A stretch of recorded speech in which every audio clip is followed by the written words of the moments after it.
Hi guys, good morning, শুভ সকাল। সকাল সকাল চলে আসলাম, দেখতে পাচ্ছ শাকের আটি নিয়ে, দুই হাতে দুটো শাকের আটি। এটা হচ্ছে কী শাক তোমরা যদি বলতে পারো কমেন্ট অবশ্যই বলবে। আমি এই শাকটার নাম বলছি না। যারা যারা এই শাকটা খেয়েছো তারাই অবশ্যই এই শাকের নামটা বলতে পারবে। তো শাকের আটি তো নয়, দেখতে মনে হচ্ছে ফুলের তোড়া হাতে নিয়ে আছি।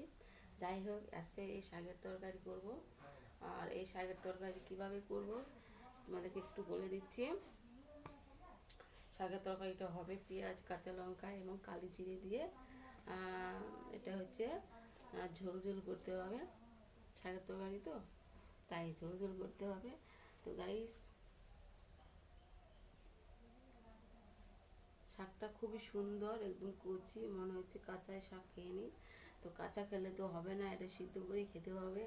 তো তো যাই হোক গাইস, তোমরা আমার এই ভিডিওটা দেখতে থাকো আর দেখে কমেন্ট বক্সে তোমরা অবশ্যই বলবে এই শাকটার নাম কি। তোমাদের জন্য এটা একটা ধাঁধা থেকে গেল, যদি বলতে পারো তাহলে বুঝবো তোমরা এই শাক অবশ্যই খাও বা খেয়েছো। তো গাইস, আজকের মতো এখানে শেষ করছি, টাটা বাই।